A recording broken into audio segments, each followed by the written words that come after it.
Some of the courses that he currently teaches are history of New Mexico, history of the Southwest, and history of Latin America, which is the foundation for his presentation today, which is called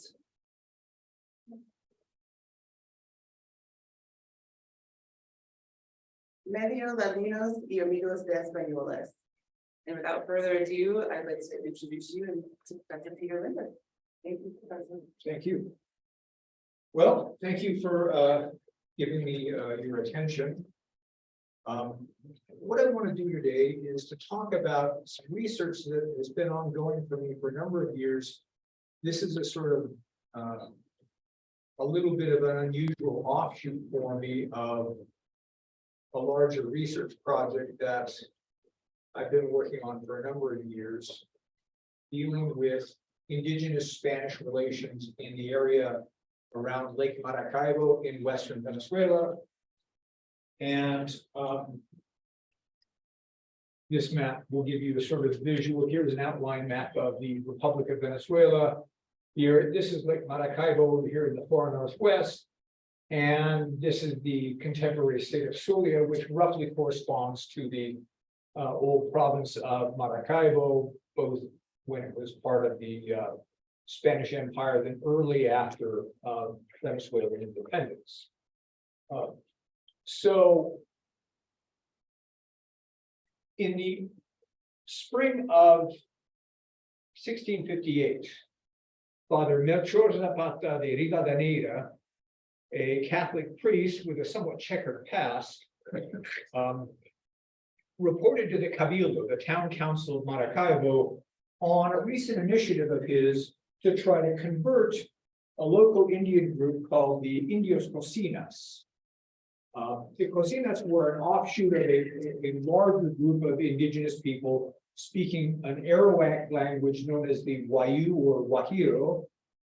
The Cocinas were sort of offshoot of this group, and they were known as nasty customers to the Spanish. They routinely attacked and killed people traveling from Maracaibo to other Spanish settlements in the West.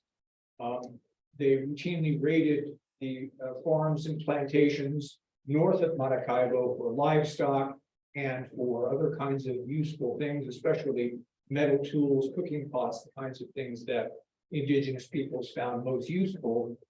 And whenever a ship came ashore along the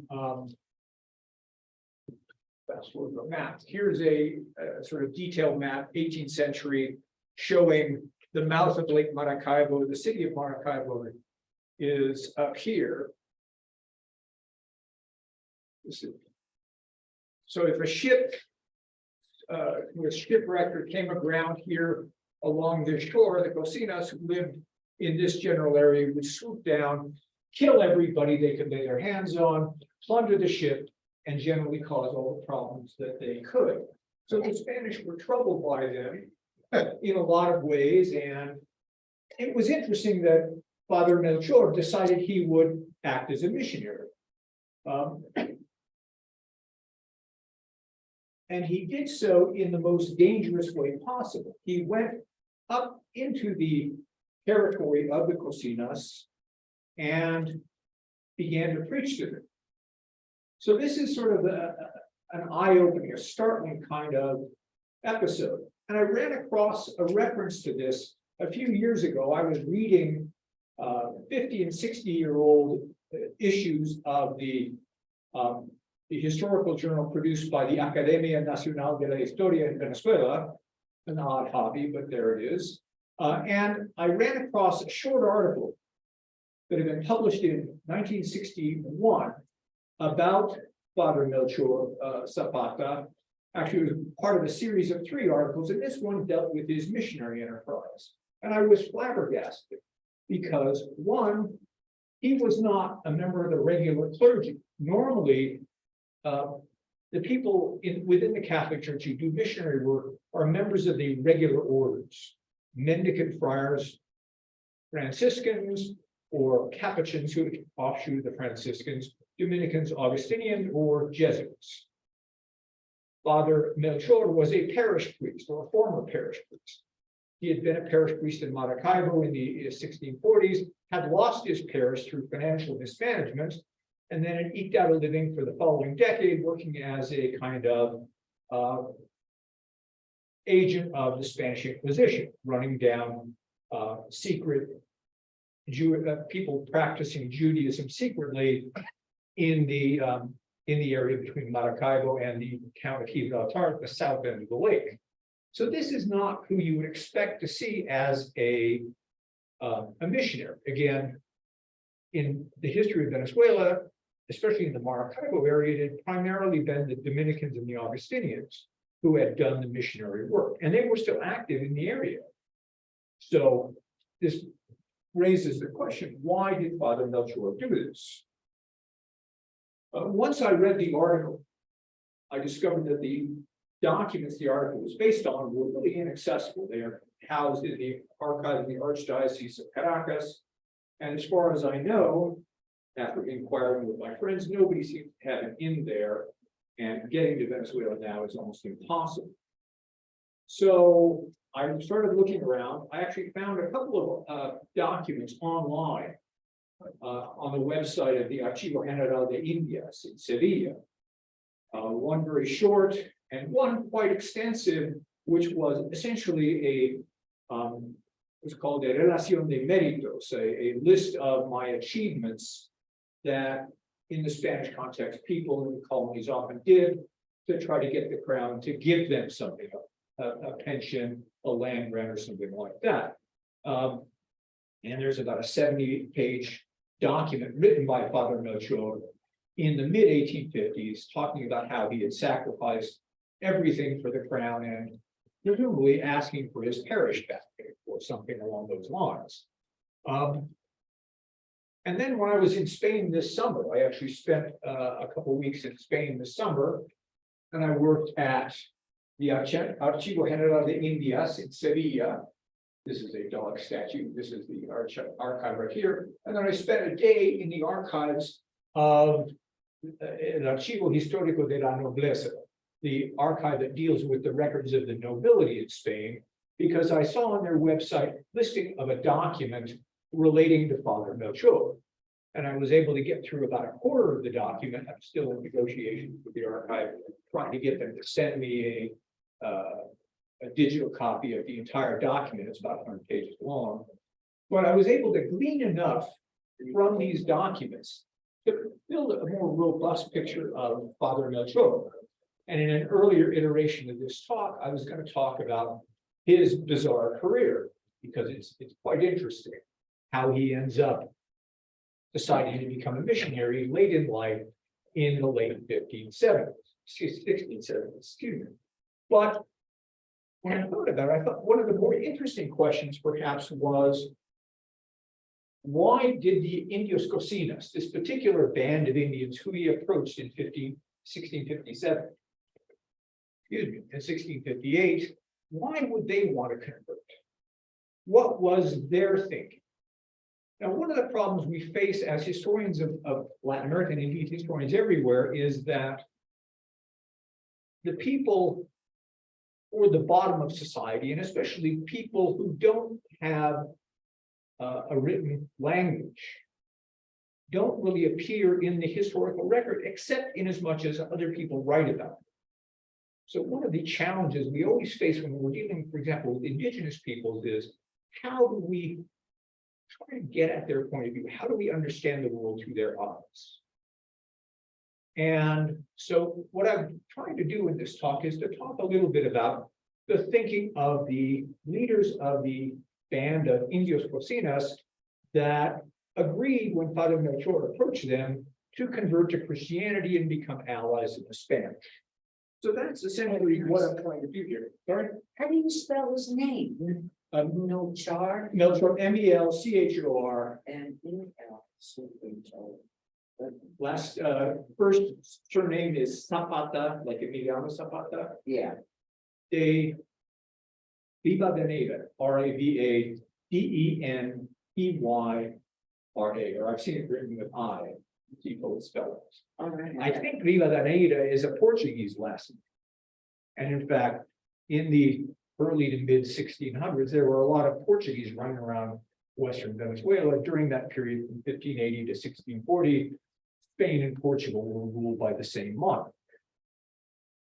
So let's talk a little bit about Father Rivadavera's initiative. First, a little bit about the Indios Cocinas. The Indios Cocinas were an offshoot of or a branch of a larger group of Arawak-speaking Indians known as the Wayu or Wahil, who live in a semi-arid to arid peninsula lying north and northwest of the city of Maracaibo. In the 18th and 19th century, they caused the Spanish all kinds of trouble. And part of the reason you can see in this picture, they quickly acquired horses from the Spanish, became pastoralists, and much like the Comanche, the Sioux, other Plains Indians in the Northwest, in the north of North America, in the West, I'm sorry, in the Great Plains of North America, they became consummate horsemen, consummate horse breeders, and great cavalry. So they caused the Spanish no end of trouble. So the Cocinas were a sort of branch of the Wayu. And again, they lived in this general area. Here's the city of Maracaibo. The Cocinas lived in this area. This is an 18th century map. And here you can see, it's a little bit hard to read if you're sitting over there, but it says Indios Cocinas. So they lived in this general area. And again, they were a huge problem with the Spanish. Routinely, they attacked Spanish plantations in the to the north of the city of Maracaibo. This relatively flat area, mostly grasslands, this is where the Spanish herded their horses, cattle, sheep, goats, and the Cocinas routinely raided them to seize these animals. They also attacked farms, and there was a sizable Spanish population to the west over here at a place called Rio de la Hacha. Today it's known as Rio Hacha.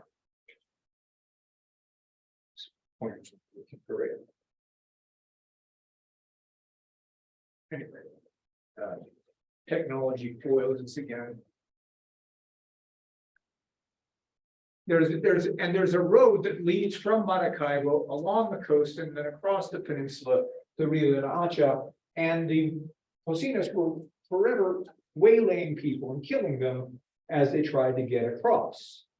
And then when ships came aground, and they did in the 1650s, 3 ships came around, 2 Spanish and 1 English, and there were probably half a dozen survivors from all 3 ships. The rest, the Cocinas killed them while robbing the ships. So they were a problem, and something needed to be done. The Spanish approach had been to try to deal with it militarily. That hadn't really worked out. So Father Melchor decided in late 1657 that he would try. So he did so in a way that would become standard practice for missionaries and would be converters of Indians a century later. Through personal contact, he made contact, and it's not exactly clear how, with a couple of leading members of a band of Cocinas who lived near the coast, just to the north of Maracaibo, near the sandbar that makes it difficult for ships to go into the lake from the Gulf of Venezuela. He established contact with them, apparently convinced them to be baptized, and then began working on getting it in with them so that he could start a mission, begin converting. His first attempt took place at the end of 1657, 1658. He invited the cacique, the leader, the chief of this band, a man who took the Spanish name of Don Andrés de Barrera Barbudo. Presumably Barbudo means he had a beard. And his brother, whose name was Francisco Mateo de Zapata. So what I think the surname indicates on Don Andrés' brother was that he had probably been baptized and Father Melchior had been his godfather, had been a godparent, again, establishing a kind of kinship with them. So he invited these two leading members of the group that he wanted to work with to come to Maracaibo at the end of the year to participate in the festivals, the Christmas observances, culminating on the 20th of January with the feast of Saint Sebastian. Saint Sebastian was the patron saint of the city of Maracaibo, and associated with Saint Sebastian, there were a lot of end of the year festivities, music, dancing, and a lot of gambling, a lot of people playing dominoes for money. And these festivals were so attractive that people came not just from the city of Maracaibo and surrounding areas, but as far away as Rio Hacha, on the other side of the peninsula, to come to the party. So Father Melchior invited Don Andres and his brother Francisco to come to come to Maracaibo, and he even sent a canoe, a large canoe presumably, called a canoa, to meet them up here at a place to the north of the city called the Rio Socui. You can sort of see it, but you could see it. This is incidentally an image of Maracaibo, a plan of Maracaibo drawn in the 1630s. Anyway, the Rio Socui is right up here. So it's just to the north of the city of Maracaibo. It's about 15-20 miles. So Father Melchior sent a canoe up there with an interpreter, a man named Juan Izquierdo, who apparently had lived with the Cocinas as a child and spoke their language as well as Spanish. But it didn't work out. When the two Indian leaders and an entourage of about 6 to 8 Indians arrived at the Rio Socui, waiting for the canoe, a group of 50 armed men from Rio de la Hacha showed up and began to threaten the Indians. They accused Don Andres and his brother of having been involved in the disappearance of a man named Fuentes, a courier who had been traveling between Maracaibo and Rio de la Hacha. And they said, we ought to hang you, you're like dogs. The interpreter was able to prevent them from being hanged, but the 50 armed men then seized the canoa and used it to go to Maracaibo, stranding the Indians and the interpreter. So Don Andres and his brother went back to their home territory, not going to make it to Maracaibo for the fiestas. So Don Andres and Francisco not being available, Father Melchior decided he would make a second attempt. At the end of January 1658, he sent a message to the bishop in Caracas saying, I'm going to try this again. I'd like your blessing. We don't know if the bishop ever replied, but Don Andres,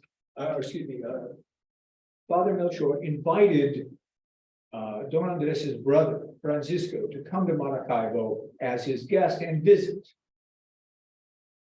Don Francisco came to Maracaibo, spent several days, and then he and Father Melchior and Juan Izquierdo, the interpreter, and a couple of other Spaniards traveled with Don Francisco up to the home place, the kind of semi-permanent rancheria or encampment of this particular band of Indians. These Indians were semi-nomadic pastoralists by this time. And so the idea was, I'm going to go up and visit them. So Father Melchior and a handful of Spaniards went up there to meet with the Indians on their turf, so to speak. And apparently it goes great. Don Andres is happy to see them. He says, yes, you can do whatever you want. So with Juan Izquierdo acting as an interpreter, and also apparently Don Andres, who, again, apparently spoke at least a little bit of Spanish, Father Melchior began to preach to them, began to talk to them, began to extol the virtues of Christianity as a faith, but also the practical advantages of becoming an ally of Spanish.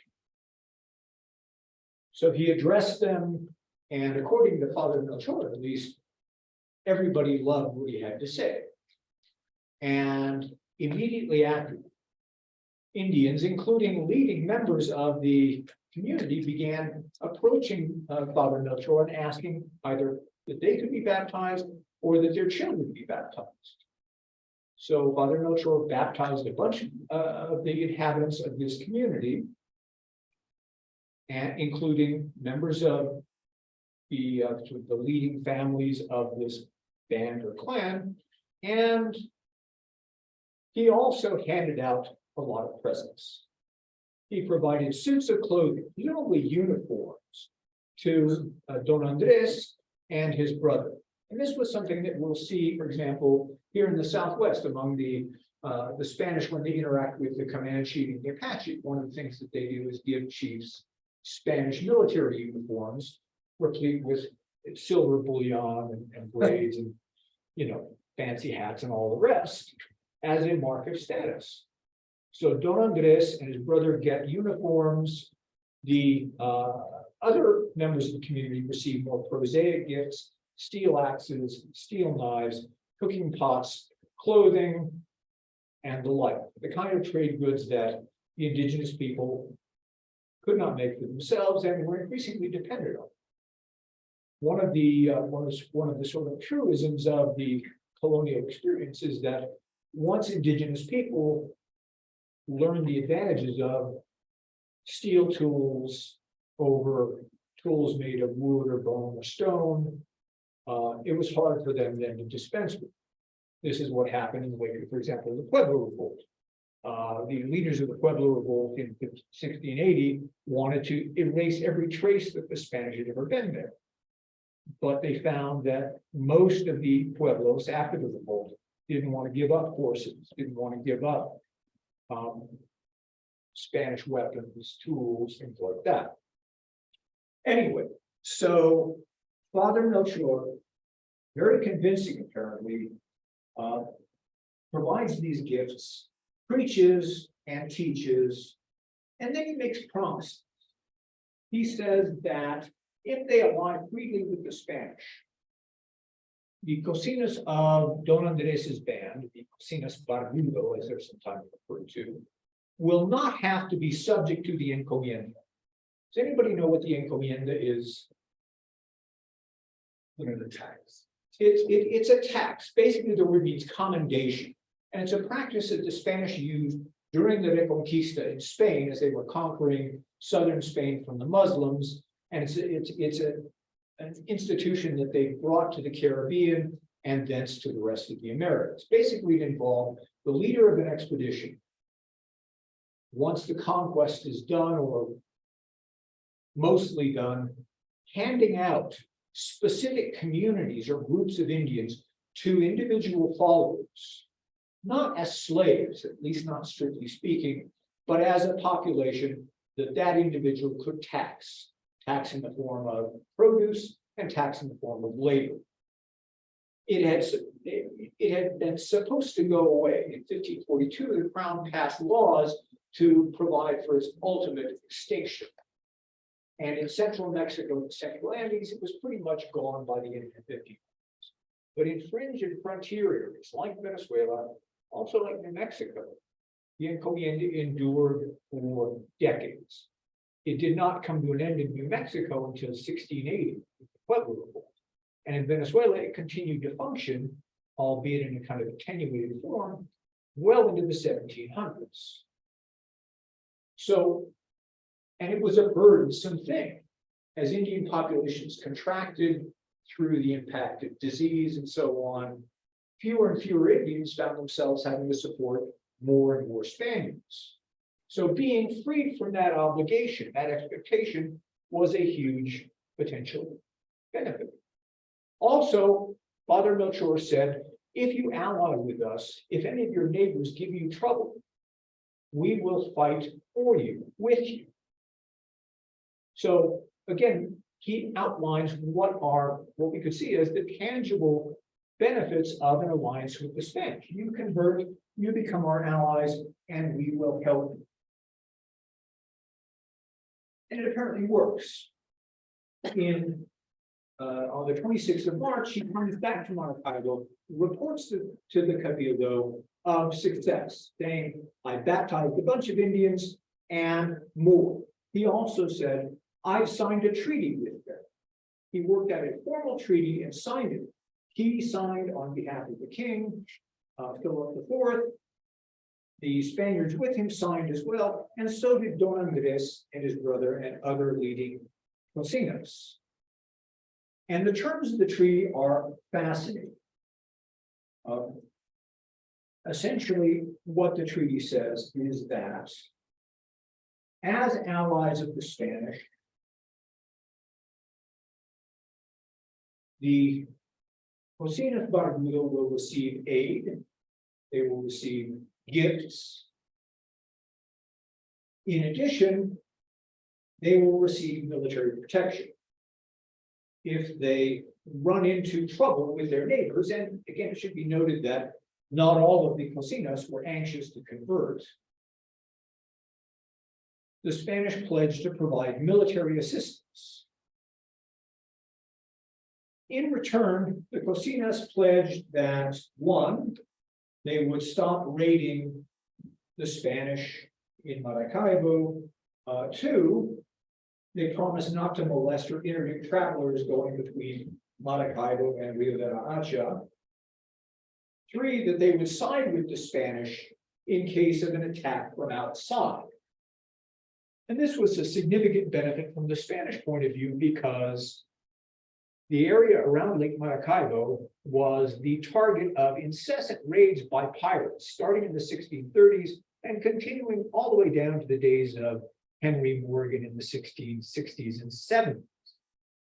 The city of Maracaibo was completely looted probably a half a dozen times, as was Gibraltar, the other big town down at the south end of the lake. And so having allied Indians who were effective, warlike, was an advantage for the Spanish. Oh, and the cocinas also promised that if any Spanish ships come ashore, not only will they not cut everybody's throats, but they won't even rob them. But in fact, they'll help them salvage their goods and even, provide a little bit of something for Indians to help them. Now, one assumes that if an English ship comes ashore, well, all bets are off. Anyway, so the treaty signed and witnessed by Father Melchor, witnessed by Juan Izquierdo, the translator, and two other Spaniards, Juan Andres Gonzalez and Juan Francisco Gonzalez, who were both vecinos, that is, citizens and residents of the city of Maracaibo, who were members of Father Melchor's party. Those who could sign their names and those who couldn't made their mark cross, essentially, in front of witnesses. So the Cabildo received with thanks this news, and within months, it began to pay off for the cocinas. Late in May, word reached Maracaibo that a rival band, another band of cocinas living nearby the settlement established by Don Melchor, Father Melchor, at a place called El Calvario, presumably at the top of a hill somewhere near the coast. Another group had threatened the converts, saying, we don't like it being converted, we're not happy that you're partnering with the Spanish. And so they threatened them and they actually attacked them, killing one of Don Andres's people. Interestingly, the Spanish response was immediate and decisive. The Cabildo met with Miguel Jorge Chacin, who was the local military commander. He had the grandiose title of field marshal, but maese de campo, and a lieutenant named Andres Galadrin, who was subordinate to Chacin, the military commander of Maracaibo, and they organized a military force of about 20 men, fully armed, equipped, mounted on horses, with a couple of canoas to haul supplies for them.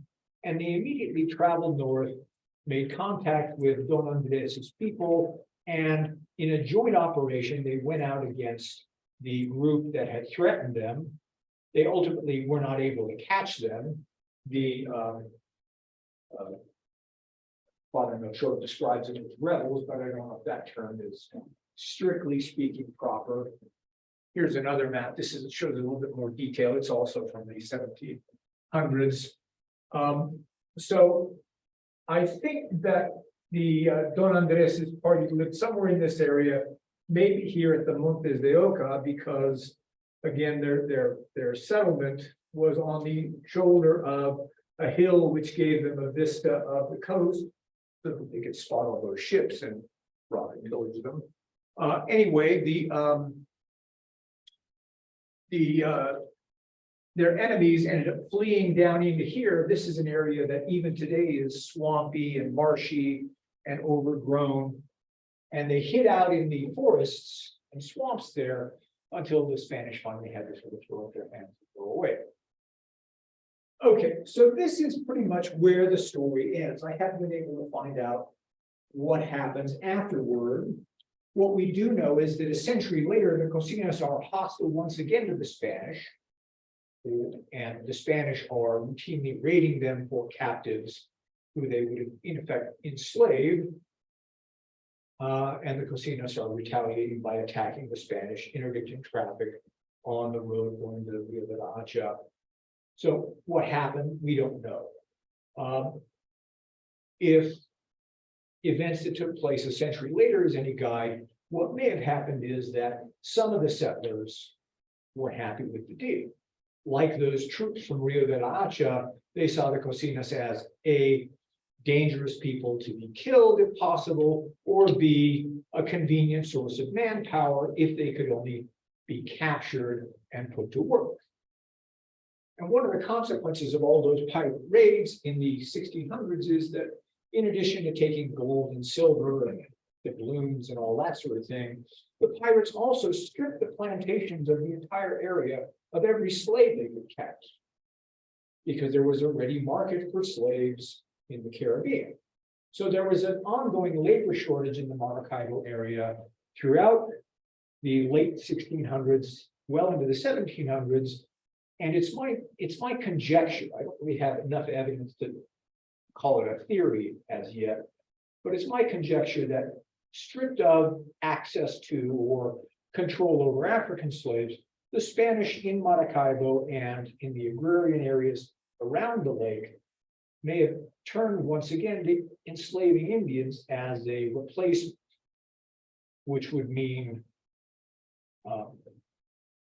settled, peaceful, allied Indians might not be as useful, at least to some, as Indians who could be enslaved. So I'm going to stop there for now, having talked longer than perhaps than I should have, and I will throw the floor open to any questions there might be. Stop sharing and see if there I have a question. Sure. So you said the story ends there. Are there other resources that you think there might out there that you can access at some point, fill in that 100-year gap? I think so. And again, I started to do long before I ever heard of Father Melchor. I had started looking at the Cocinas because, and the first reference I ever came to about them dates from 1889. There was an English geographer wandering around the Guajira Peninsula, and he talked about the Cocinas Indians, and he spelled it C-O-C-I-N, like kitchen in Spanish.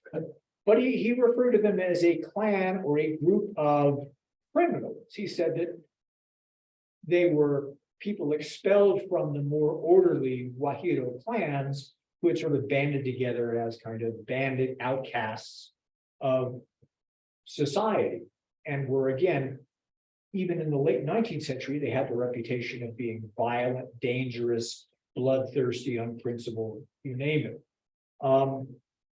So I started wondering about that, and about 5 or 6 years ago, I did some research, and again, when I was in Spain in 2016, I found some documents about the Cocinas in the mid 1700s. And again, at that time, governors were routinely leading expeditions against them, capturing them, enslaving them, and making very little, very little attempt to disguise. These were essentially slave raids. And there was also documentation that I ran into dating from the 1760s and 70s, where Cocina men, the men of this group, when captured, were put to work building fortifications at the mouth of the Maracaibo on some of the islands. And the women were taken off and they were shipped to a mission south and west of Maracaibo, where most of them promptly died. So again, what I don't know is what happened between this treaty and what was going on the better part of a century later. Was there some sort of cataclysmic falling out? Did the groups that allied with the Spanish, were they absorbed? Did they become in truth Ladino? Ladino, the term Ladino can mean a couple of different things depending on the context and the specific place. In some parts of Spanish America, Ladino refers to people who are mestizo. Elsewhere, Ladino means assimilated or partially assimilated. And Father Melchor referred to Don Andres and his brother in particular as, quote, Medio ladinos, that is, partially acculturated, partially Latinized, y amigos de españoles, friends of the Spanish. So it could be that those communities were eventually absorbed into the broader Spanish population, or some combination of the two. And we have these puzzles throughout the history of this region.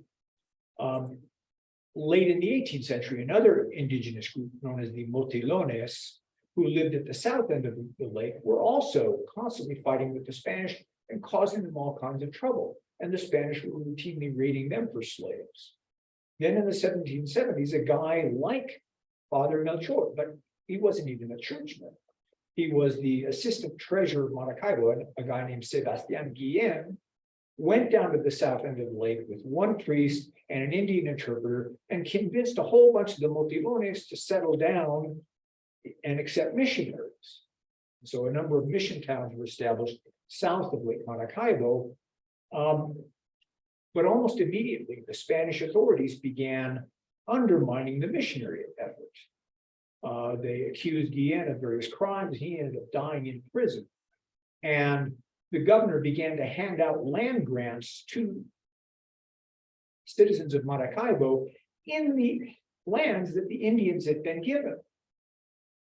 The idea being that you give them control of the land and then they can force the Indians to work with them.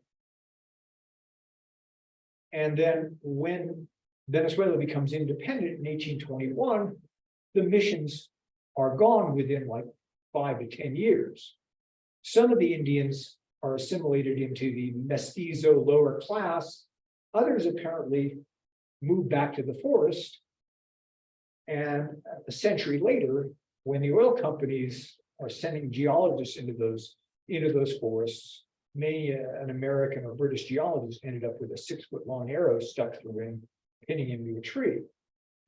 So again, there's a lot of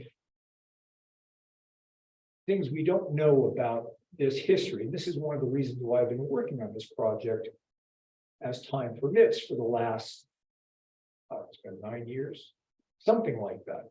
Some other time I'll give you the harrowing story of how I became a colonialist after working in the 19th and 20th century for most of my academic career. But I'm still trying to figure out a lot of the dynamics of colonial Latin America, especially as they function the farther we get away from the colonial centers of power like Mexico City and Lima. And so this is just another chapter of that process where I'm trying to figure out how these dynamics work and how they end up producing the landscape that we see when we go into those little towns. And I've spent time in the Wajida Peninsula. I've spent time also at the south end of the lake and met people, the descendants of indigenous people who were at some point in their family history part of this group. All right. Are there other questions? see anything on. So Zoom? Peter, did Christianity give these native peoples protection or in any substantive way, or was conversion sometimes conveniently ignored by the Spanish authorities when it suited them? The Spanish authorities, again, in theory, that was the whole sine qua non of Spain's possession of the Americas was Pope Alexander VI gave Ferdinand and Isabel title to the Americas precisely so that the indigenous people could be converted. Right. But Spanish authorities often, while paying lip service to that, often acted in ways that were more advantageous economically and politically. And Spanish settlers, landowners and would-be landowners, while again piously embracing the idea or the principle, yes, these Indians must be converted. In practice, what they wanted was the maximum amount of labor, the maximum amount of resources possible. And if that meant that the indigenous would die out, well, that was just what happened. So in this case, at least for a while, the indigenous do seem to have received some benefit. Again, they did get military assistance, although to be fair, part of the problem was created by the very act of conversion itself, which alienated. But David Weber, a well-known historian of the Southwest, reminds us in the context of the Spanish borderlands in North America that conversion is a complex process, and it's really a retail rather than a wholesale endeavor. Each individual and each group is going to make a decision or a set of decisions based on their calculus of advantages and disadvantages. And those advantages can include religious, spiritual, magical ideas. You know, do the Christians, do the friars, do the people carrying out the evangelization, do they seem to have some sort of mojo that we can make use of?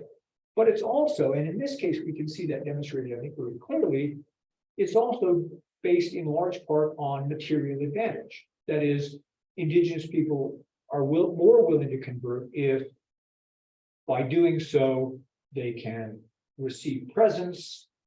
And by the latter part of the 18th century, in particular, for example, in the plains, the Spanish are essentially bribing dangerous peoples like the Comanche with presents every year. And when the successor Mexican government can't cough up the presents because of economic problems, the Comanche become very dangerous ones.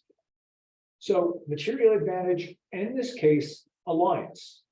And this is something that it's possible to discern elsewhere. So there are some Apache groups in the mid-1700s who are having the snot kicked out of them by the Comanche, who plead for Spanish missionaries. Franciscans do go out there and start to work with them. But what they really want is they want Spanish protection against the Comanche. And in case of some of the missions, it doesn't work out. The Comanche go ahead and kill them all anyway. But again, the indigenous people, like rational actors everywhere, are making that calculus. They're saying, okay, what are the benefits? What are the downsides of being converting to Christianity? In some cases, the benefits are obvious. And I would argue in this case they are. In other cases, much less so. And in those cases, often we see the clerics relying fairly heavily on force. In California, for example, in the 1770s and 80s. It's the same story that happened in the late 8th century. Catholic Franks on the one hand, pagan Saxons on the other. They're going at it for several decades. The misbehavior is on both sides.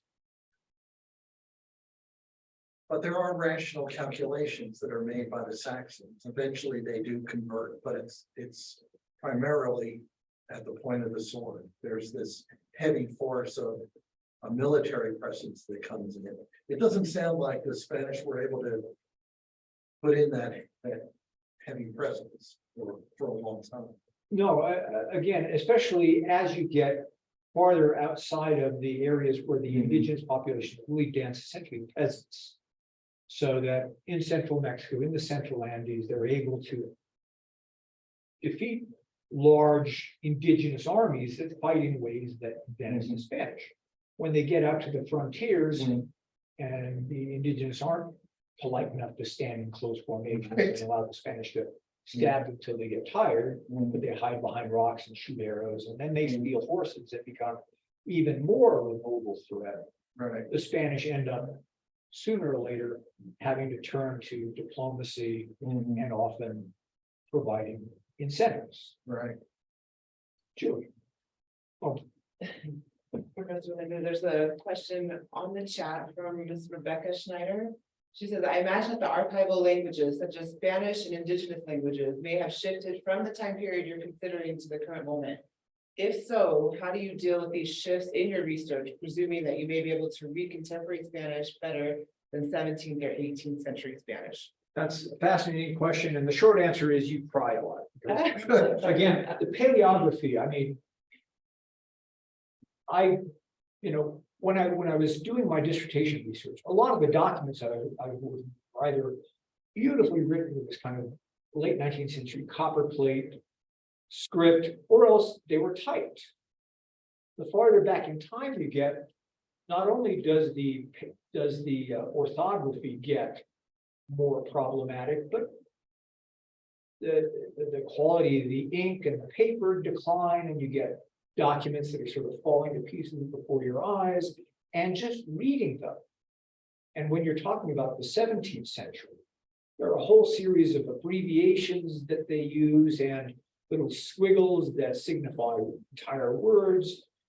And so a lot of the time you sort of read things. If you're lucky, you can take a picture of it and then print it out as huge type, or else keep it digital and blow it up so that the letters are about this big, and you're just sort of, and you've got a paleography guide right next to you. You're kind of, and that squiggle may mean okay.